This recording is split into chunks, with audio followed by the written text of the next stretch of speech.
The shooting range was loud with bursts of laughter, clinking shell casings, and the booming rhythm of rifles echoing off the sand berms. Marines lined up shoulder to shoulder, their modern rifles gleaming under the harsh desert sun, each weapon customized with scopes, bipods, and polished barrels. They were young, confident, and competitive, throwing jibes at each other as they took their turns firing downrange at the distant steel silhouettes. Every shot rang out with precision, but behind the group stood a figure who didn't quite belong among them, at least not in their eyes. Her name was Eliza Kane, a woman in her late 30s, lean from years of field work but carrying a quiet presence that made her seem invisible unless someone looked twice. She wore an old cap, scuffed boots, and held in her hands a long, weathered sniper rifle that looked like it belonged in a museum rather than on a marine range. The wooden stock was scarred, the metal darkened with years of oil and dust, and the scope perched on top was not the slick, digital-enhanced kind her companions carried, but a scratched glass tube older than some of the Marines themselves. When she stepped onto the line, the laughter intensified. "Grandma brought her antique," one shouted, while another added, "Careful, that thing might fall apart if she actually pulls the trigger." Eliza didn't flinch. She had heard every kind of mockery before, on battlefields where she'd been told a woman didn't belong, in briefing rooms where her silence was mistaken for weakness, and now here, where her rifle was treated as a joke. But unlike the men who laughed at her, she didn't need noise to prove herself. She placed the rifle gently on the rest, her movements methodical, as if every second of preparation carried weight. Her fingers brushed across the worn wood with something like reverence, a reminder that this rifle had traveled with her across more hostile zones than these young Marines could imagine. It had spoken in the dead of night in Afghan mountains, whispered in the jungles where humidity could kill a weapon faster than a bullet, and watched through glass as targets who thought they were safe collapsed before they ever heard the shot. She loaded a single round with care, the metallic click almost drowned out by the continued laughter. The range officer, trying to keep control of the situation, gave her a nod as if to say go ahead and get it over with. Her eye lowered to the scope, her cheek pressing the stock with a familiarity that came not from days or weeks, but decades. At that moment, the noise around her seemed to fade. The desert heat shimmered in waves across the long stretch of sand where targets stood like small shadows in the distance. The furthest steel plate was set at a range even the Marines treated as a showpiece rather than a challenge. It was the kind of shot taken only for fun, not competition, because wind, mirage, and distance all conspired to make it nearly impossible. That was the one she chose. She inhaled slowly, letting her body settle into the earth, her breathing syncing with the faint pulse in her fingertips. The old rifle seemed alive, humming softly under her grip, reminding her of every story etched into its scratches. For Eliza, this was not about proving a point or winning a contest. It was about respect, for the weapon, for the craft, and for the silence between the trigger squeeze and the truth of the bullet's flight. When the shot finally came, it was almost gentle, a muted crack that didn't roar like the modern rifles. The recoil pressed into her shoulder, familiar and steady. For a heartbeat, nothing moved, the Marines craning their necks with smirks already forming. Then, from across the range came the faint metallic ping, unmistakable and sharp, the sound of steel being struck dead center. The furthest plate, the one none of them had dared to take seriously, shivered in the heat as the echo of her shot drifted back over the sand. The laughter stopped. The smirks vanished. Eyes widened, and one Marine actually lowered his own rifle in disbelief. She had hit the target on her very first shot, with an old rifle everyone thought unworthy of even being on the range. Eliza quietly pulled the bolt, ejecting the casing that spun and clinked onto the ground. She didn't look at them. She didn't need to. The silence around her was enough to know the balance had shifted. For the first time, they weren't looking at her rifle as a relic, but as something dangerous, something alive, and they weren't mocking her anymore. The Marines stood frozen for a moment as if their ears had betrayed them, but the steel plate at the farthest distance still trembled slightly, proving what had just happened. One of them muttered, "No way," under his breath, while another shook his head as though trying to convince himself he hadn't seen it. Eliza ignored their stunned silence, sliding another round into the chamber with a calmness that bordered on unsettling. The way she moved carried no arrogance, no gloating, only the rhythm of someone who had done this too many times to count. She adjusted her position slightly, brushed away a small patch of dust beneath her elbow, and returned her eye to the scope. This time the laughter didn't come. The Marines leaned forward, their expressions shifting from ridicule to suspicion, as if trying to discover the trick behind what she had done. The wind shifted slightly across the range, lifting grains of sand into the air, a subtle reminder that hitting even the mid-range targets required careful calculation. Eliza exhaled, adjusted the angle by what seemed to be the smallest fraction, and squeezed. Another crack, another steady recoil, and another distant metallic ping. She didn't even wait for their reaction before working the bolt again. A third shot followed, this time aimed at a smaller silhouette, a target barely visible to the naked eye. The Marines raised their binoculars, murmuring disbelief as the shot struck exactly where she had placed it. "That's impossible," one said, lowering his glass. But another Marine, older than the rest, shook his head slowly, his voice low and steady. "That's not luck. That's experience." His words carried weight, silencing the whispers around him. They had seen precision before, but never like this, never with such consistency, never with such an outdated weapon. To them her rifle was a relic. To her, it was an extension of her own body. Eliza finally sat back, letting the rifle rest, her hands folding quietly in her lap. She didn't smile, didn't bask in the awe she had created. For her, the range was not about pride. It was a ritual, a conversation between her and the rifle, a language that few others understood. One of the younger Marines finally stepped forward, unable to hold back. "How the hell are you doing that?" he asked, half demanding, half pleading. His pride had been stripped by the reality of her shots, and yet his eyes shone with a spark of respect he hadn't shown before. Eliza looked at him for the first time, her gaze steady, voice calm. "The rifle doesn't matter," she said simply. "The shooter does." The group absorbed her words, though some struggled against them. Their world was one of technology and upgrades, where money was spent on attachments that claimed to improve accuracy, where comfort and gadgets gave them a sense of superiority. She had stripped that illusion away with nothing more than breath control, patience, and understanding of a weapon that others would dismiss as obsolete. The range officer, who until then had stood quietly, stepped forward with a faint smile.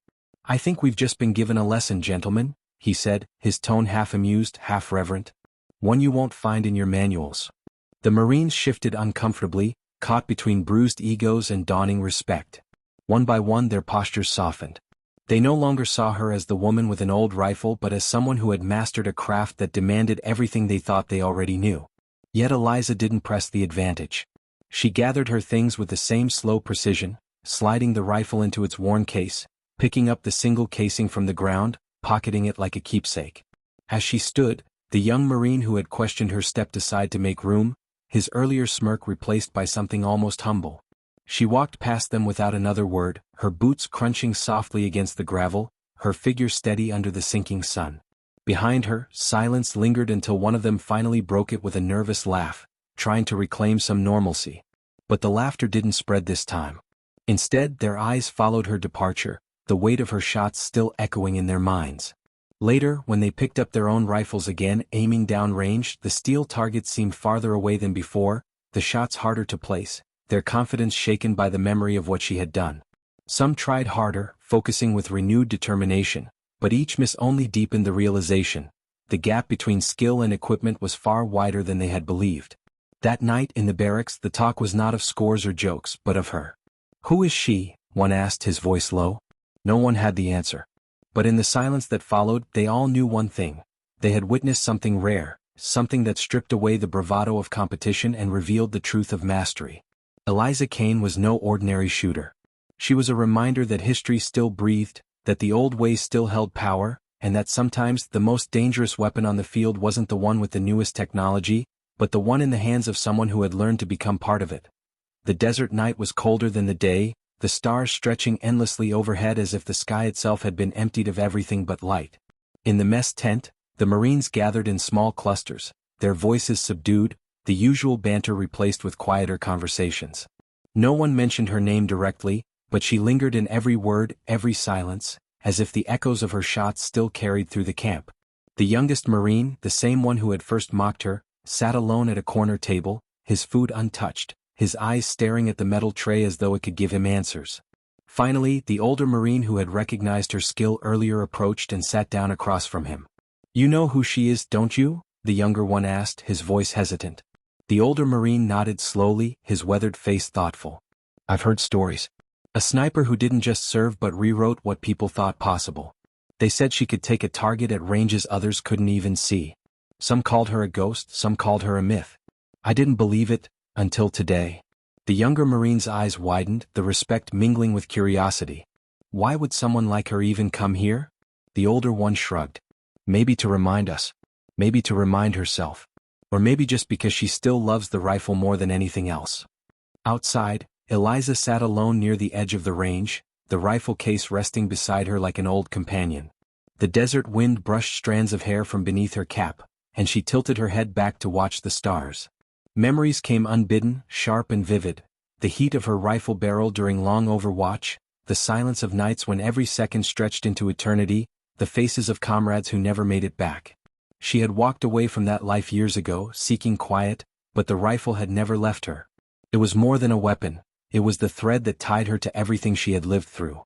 She hadn't come here to show off or humiliate anyone. She had come because the discipline of shooting was the only place she still felt at peace. When the sound of footsteps approached, she didn't turn immediately. It was the young Marine, his pride swallowed, his curiosity stronger than his fear of appearing weak. He stopped a few paces away, uncertain if he should intrude, but her calm voice carried to him. "You've got questions." He nodded, sitting down slowly, the desert sand crunching beneath him. For a moment he struggled for words, then finally managed, "How do you do it? How do you make it look so easy?" She looked at him, her eyes not unkind but sharp enough to cut through excuses. "It isn't easy," she said. "It never is. The rifle doesn't care how strong you are, how fast you are, or what you think you deserve. It only answers to patience, control, and trust. Most people fight the rifle. I don't. I let it speak." He absorbed her words, realizing that the mocking jokes he and his friends had thrown earlier now felt like stones he had tossed at something far greater than himself. "Can you teach me?" he asked at last, the humility plain in his voice. Eliza studied him for a long moment, as though weighing not his skill but his intent. Then she nodded once. "At dawn," she said simply. And with that, she stood, picked up her case and walked into the darkness, leaving him with the stars and the weight of what he had just begun. The next morning, the range was quiet except for the distant calls of desert birds.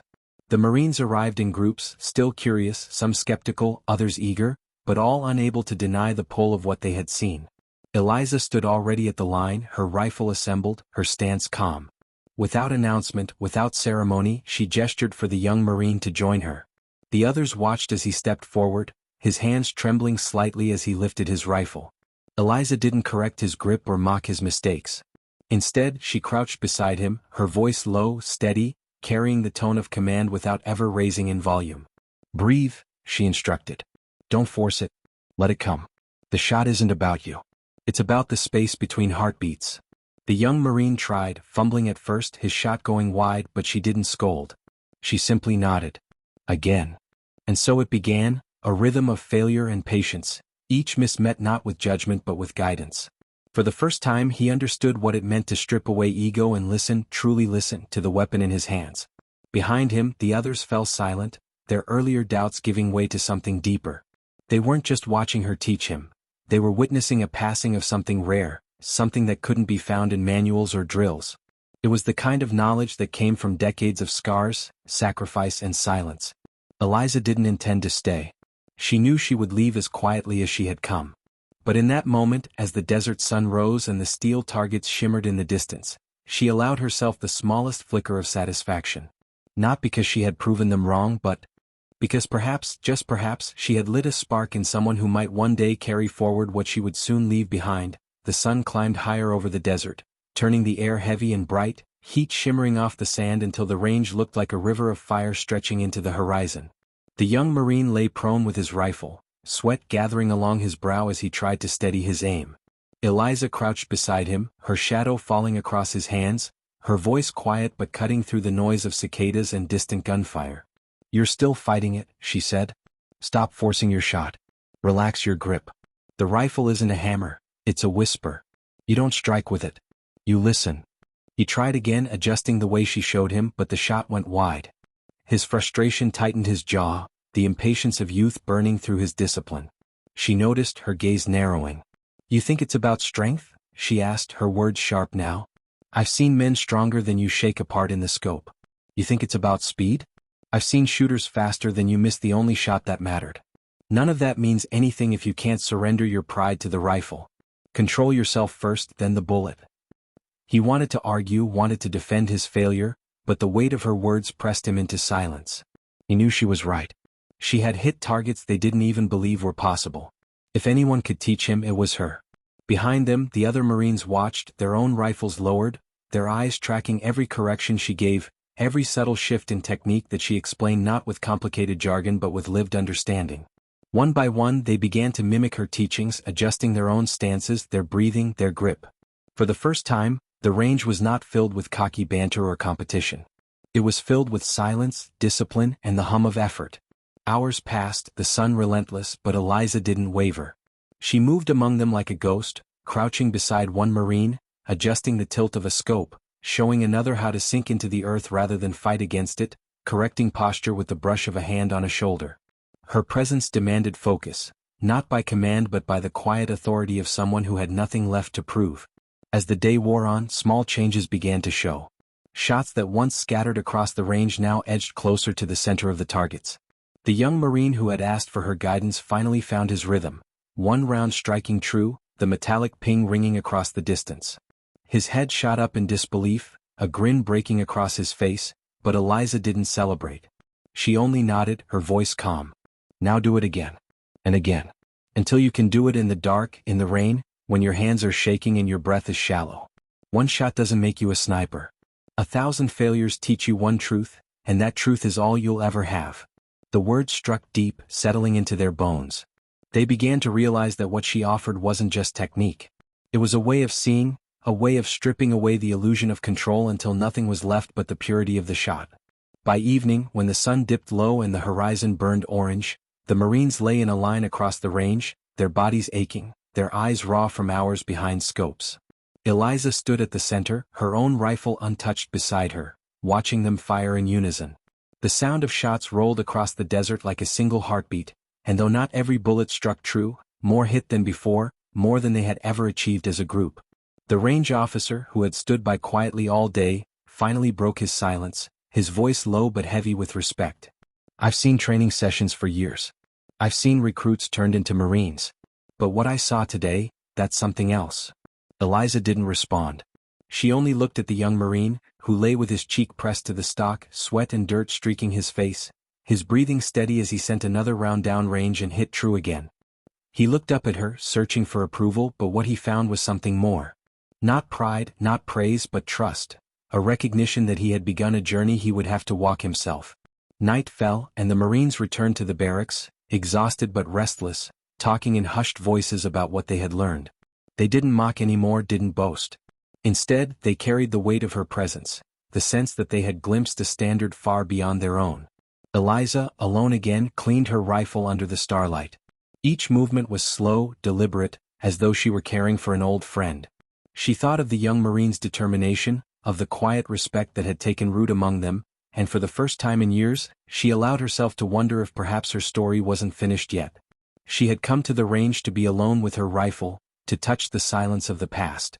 But now, surrounded by young eyes hungry for something real, she wondered if fate had placed her here for another reason. The following day began before dawn, the desert still cloaked in cool shadows, the sky painted with the faintest strokes of purple and gray. The Marines assembled on the range quietly, their bodies sore from the grueling hours of training the day before, but their spirits sharpened by something they couldn't quite name. There was no teasing now, no mocking words. They stood ready, rifles slung, eyes searching for the figure they hoped would appear. Eliza was already there, sitting cross-legged on the sand, her rifle case beside her, her face calm as though she had been waiting for them all night. When she rose, there was no speech, no announcement, just a single glance that sent them moving into position. They obeyed instinctively, as though her silence carried more command than any shouted order. Today, however, she did not begin with lectures about breathing or posture. Instead, she pointed toward the horizon, where the wind picked up dust into faint veils across the distance. Today, she said, her voice steady, you'll learn that the world doesn't wait for perfect conditions. Targets don't stand still, wind doesn't stay constant, and your heart never beats steady when it matters. If you want to hit your mark, you must learn to see beyond the chaos. They listened intently, eyes fixed on her, but before they could react further, she reached into her pocket and drew out 3 small steel discs, no bigger than the palm of her hand. Without warning, she tossed them one by one into the sand far downrange, their surfaces flashing briefly in the rising sun. The Marines murmured, unsettled. hitting those from such a distance seemed absurd. She only looked at them. Find them. Hit them. Don't tell me it can't be done. One by one, the Marines went prone, their scopes sweeping across the shifting landscape, frustration building as the discs seemed to vanish in the sea of sand. Their first shots cracked and echoed, but none struck true. The discs remained untouched, half-buried, almost mocking them. Eliza said nothing. She only crouched behind them watching. Minutes stretched, their failure mounting, until finally she lay down beside them, resting her old rifle on the earth. She didn't lecture. She didn't adjust their rifles. She simply breathed, the quiet rhythm drawing their attention. Her eye lowered to the scratched scope, her hands cradling the wood with the tenderness of someone holding memory itself. A single shot broke the morning calm, and across the range one disc jumped with a faint metallic ring. The Marines froze, stunned. Before they could react, she had already worked the bolt, firing again, the second disc sparking as the bullet struck its edge. A third shot followed, slower this time, deliberate, and the last disc spun in the dust before vanishing from sight. 3 shots, 3 hits, each one more impossible than the last. She rolled onto her side, eyes closing briefly as though even she needed to absorb the silence that followed. The Marines stared, not with disbelief this time, but with something closer to reverence. It wasn't luck. It wasn't a fluke. It was mastery distilled into the simplest truth. She could see what they could not. How? One of them began, his voice breaking, but she cut him off softly. Stop asking how. Start asking why you missed. The answers aren't in me. They're in you. Her words hung heavy, and slowly, painfully they turned back to their rifles. The young Marine who had sought her guidance the day before gritted his teeth, remembering her instructions. He slowed his breathing, let the scope drift naturally, and when he fired, his shot kicked up dust inches from where a disc had landed. It wasn't a hit, but it was close, closer than before. Eliza nodded faintly. Now again, she said. And again. Until you find the silence. 4 hours they worked, their frustration tempered by determination, the impossible task pulling them past their limits. Some cursed under their breath, others clenched their jaws, but none gave up. And slowly, painfully, progress began to show. Dust jumped closer to the discs, shots rang truer, and the lessons of patience, breath, and surrender began to etch themselves into muscle and mind. By midday, sweat streaked every face, hands blistered against rifle stocks, and still they pushed forward. When at last one bullet struck a disc and sent it tumbling, the Marine who had fired didn't cheer. He simply lowered his rifle, his eyes wide, his chest heaving as the realization sank in. It was possible. Not just for her, for them. That night, the barracks buzzed with low voices, the energy electric. No one boasted. No one mocked. They spoke of her in quiet tones, their respect unspoken but absolute. They weren't just learning to shoot.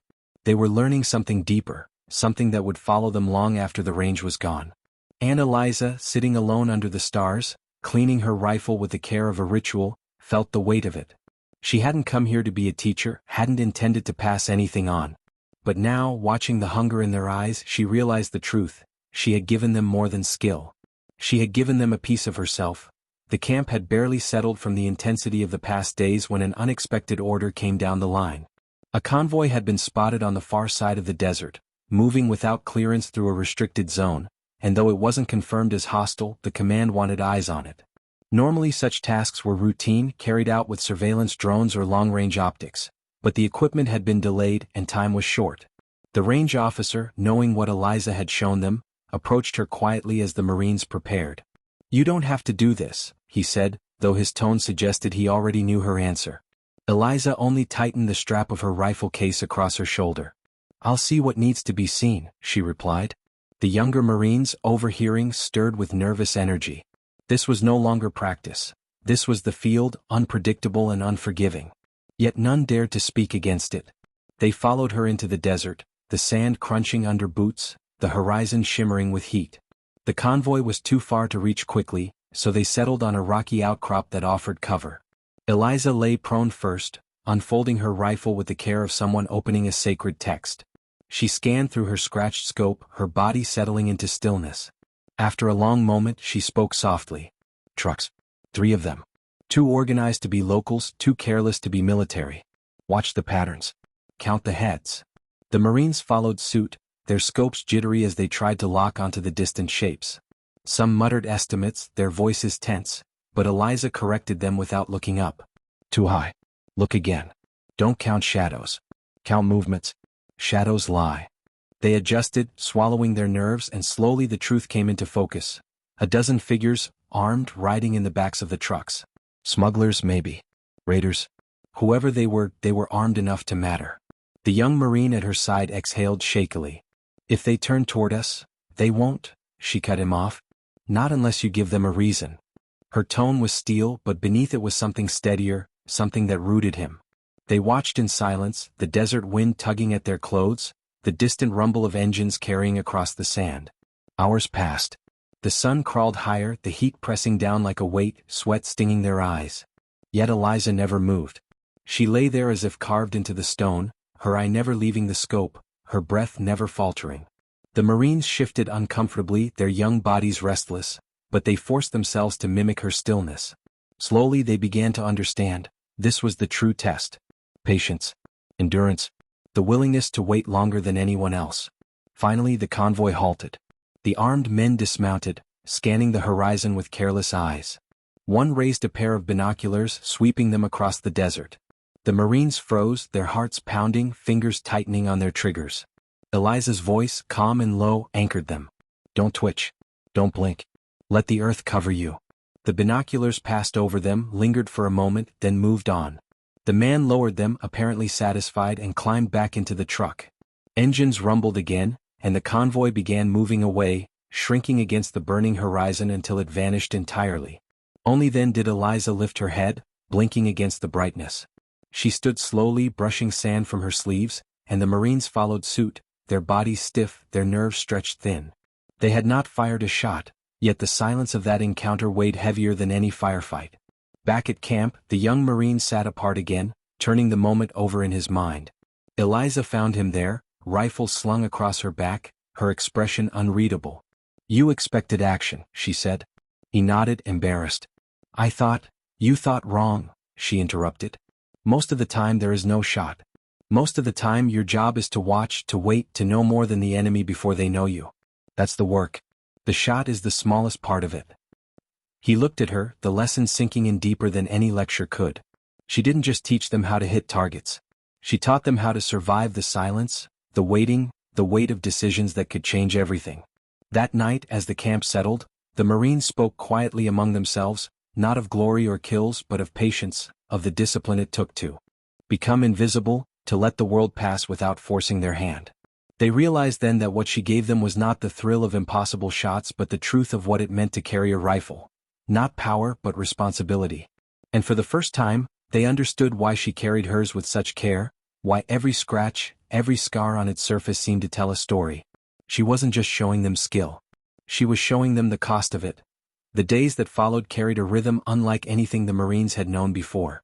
Dawn after dawn, they assembled on the range, no longer as cocky recruits but as students under a master they could barely comprehend. Eliza's presence changed them. Where once there had been laughter and prideful banter, now there was silence, discipline, and a respect that grew heavier with each sunrise. They began to mimic not only her methods but her stillness, her patience, her ability to see beyond what was obvious. Yet with every lesson she gave, an unspoken question grew among them. Who was she really? The stories the older Marine had shared hinted at a legend, but none of them knew the truth of the scars she carried behind her calm eyes. One night, when the desert wind howled outside the barracks and the sky was lit with stars that seemed close enough to touch, the young Marine found her alone again, cleaning her rifle with the same reverence as always. He hesitated before speaking, his voice low, almost afraid to disturb the quiet. You've done this before, haven't you? Out there. For real. She didn't look up, her hands moving steadily over the oiled cloth. Too many times, she said simply. More than I wanted. Fewer than were needed. He frowned, not fully understanding. What do you mean? Finally, she lifted her gaze, and for the first time, he saw not the calm instructor but the weight of someone who had lived through things that left no room for youth's illusions. Every shot has a cost, she said softly. Not the kind you measure in bullets or distance. The kind you carry in silence when the noise is gone. You think about the one you hit, and sometimes you think about the ones you didn't. Both stay with you. Both wake you in the night. The young Marine swallowed hard, the weight of her words pressing down on him. He had always thought of the rifle as power, as pride, as the skill to prove himself. But listening to her, he realized it was something far heavier, a burden he had never considered. She set the rifle aside, her eyes drifting to the dark horizon as if she could still see ghosts moving across it. "There was a ridge once," she said quietly, more to herself than to him. "Cold wind, thin air. I lay there 3 days without moving, watching, waiting. On the third night I took a shot. It saved the convoy. But when I closed my eyes afterward, I could still see the face through the scope. Not a target. A man. Someone who had been laughing with his friends a moment before. You carry that. Always." He said nothing, sensing that words would only cheapen the gravity of what she had shared. For a long time they sat in silence, the desert stretching endlessly around them. Finally she looked at him again, her voice steady once more. "You asked me to teach you. This is part of it.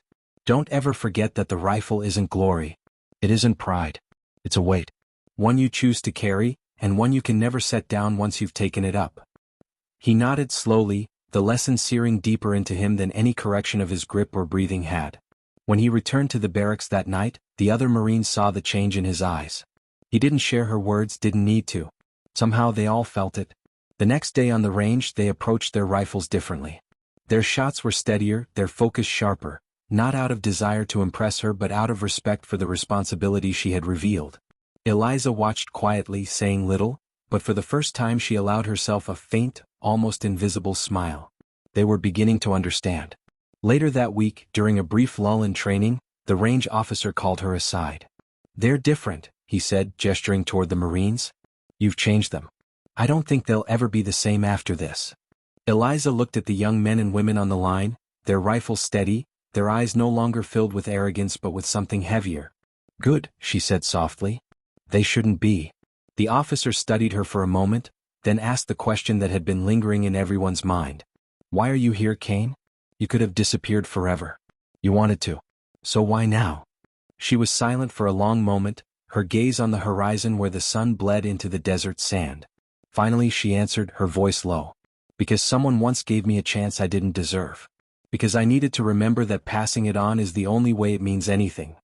And with that, she turned back to her rifle, as if the conversation had ended before it truly began. The officer didn't press further. He knew enough. She wasn't here for glory or for herself. She was here because even legends carry debts they can never repay, only pass forward. The last morning came quietly, the desert wrapped in a silver mist that softened the sharp edges of the range. The Marines assembled without being called, their boots crunching softly on the gravel, their rifles carried with a reverence that had not existed before she arrived. They expected another lesson, another impossible challenge to push them further, but when they reached the firing line, Eliza was already there, her rifle disassembled, the pieces laid out neatly across a cloth as though she were preparing for a farewell more than a session. She didn't begin with instruction this time. She didn't even look at the targets. Instead, she stood before them, her presence steady, her voice carrying across the silence with the calm of someone who had chosen her moment. "I've given you everything I can," she said. "The rest is yours to find. Every shot you take will belong to you alone. Remember what I told you. The rifle is not power, it's responsibility. Don't carry it lightly and don't ever forget that it remembers you as much as you remember it." The young Marine stepped forward, panic flashing in his eyes. "You're leaving?" She nodded once, her expression unreadable. "I was never here to stay. My road ended a long time ago. All I have left are the echoes. I came to see if they still meant something. Now I know they do." A heavy silence fell, the weight of her words pressing into each of them. They had mocked her once, dismissed her as an outsider with a relic of a rifle, but now the thought of her leaving felt like losing a part of themselves. The young Marine clenched his fists, his voice raw. "But we're not ready. I'm not ready." Eliza's gaze softened, just for him. "You'll never feel ready. That's the truth no one tells you. The only way to know is to stand in the silence and take the shot. And when you do, you'll understand why I taught you what I did."